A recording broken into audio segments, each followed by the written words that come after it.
दुर्वासा ऋषि के वरदान से कुंती ने सूर्य का आह्वान करके कर्ण को जन्म दिया था। लोकलाज भय से कुंती ने उसे नदी में बहा दिया था। बाद में गंगा किनारे हस्तिनापुर के सारथी अदिर्त को कर्ण मिला और वह उस बालक को अपने घर ले गया। कर्ण को अदिर्त की पत्नी राधा ने पाला, इसलिए कर्ण को राधेय भी कहते हैं।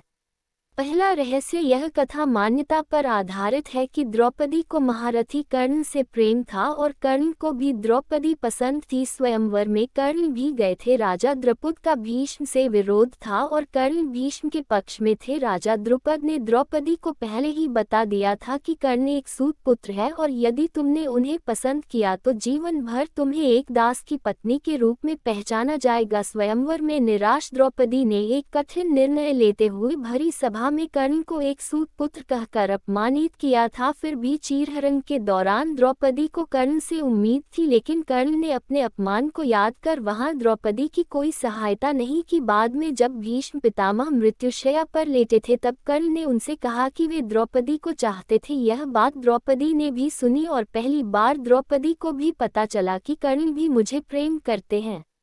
दूसरा रहस्य, दुर्योधन की पत्नी का नाम भानुमति था। कहते हैं कि भानुमति का कर्ण के साथ अच्छा संबंध हो चला था। दोनों एक दूसरे के साथ मित्र की तरह रहते थे। कर्ण और दुर्योधन की पत्नी भानुमति एक बार शतरंज खेल रहे थे। इस खेल में कर्ण जीत रहा था। तभी भानुमति ने दुर्योधन को आते देखा और खड़े होने की कोशिश की। दुर्योधन के आने के बारे में कर्ण को पता नहीं था, इसलिए जैसे ही भानुमति ने उठने की कोशिश की कर्ण ने पकड़कर बिठाना चाहा। भानुमति के बदले उसके मोतियों की माला कर्ण के हाथ में आकर टूट गई। दुर्योधन तब तक कमरे में आ चुका था। दुर्योधन को देखकर भानुमति और कर्ण दोनों डर गए कि दुर्योधन को कहीं कुछ गलत शक न हो जाए, परंतु दुर्योधन को कर्ण पर बहुत विश्वास था। उसने सिर्फ इतना कहा कि मोतियों को उठा ले और वह जिस उद्देश्य से आया था उस संबंध में कर्ण से चर्चा करने लगा। इस विश्वास के चलते ही कर्ण गलत समझ लिए जाने से बच गए।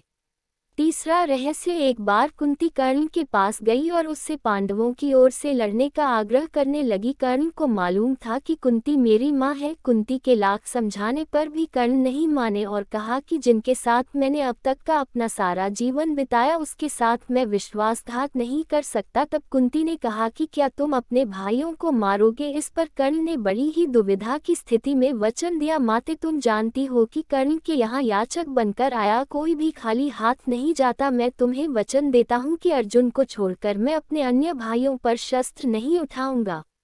चौथा रहस्य, कर्ण की शक्ति अर्जुन और दुर्योधन से कम नहीं थी। उसके पास इंद्र द्वारा दिया गया अमोघास्त्र था जिसे इंद्र ने कवच और कुंडल के बदले में दिया था। अमोघास्त्र देवे वक्त इंद्र ने कहा था कि तुम इसका प्रयोग एक ही बार कर सकते हो, यह जिस पर भी चलाया जाएगा वह निश्चित ही मारा जाएगा। कर्ण ने इस अमोघास्त्र का प्रयोग उसने दुर्योधन के कहने पर भीमपुत्र घटोत्कच पर किया था, जबकि वह इसका प्रयोग अर्जुन पर करना चाहता था। यह ऐसा अस्त्र था जिसका वार कभी खाली नहीं जा सकता था, लेकिन वरदान अनुसार इसका प्रयोग एक बार ही किया जा सकता था।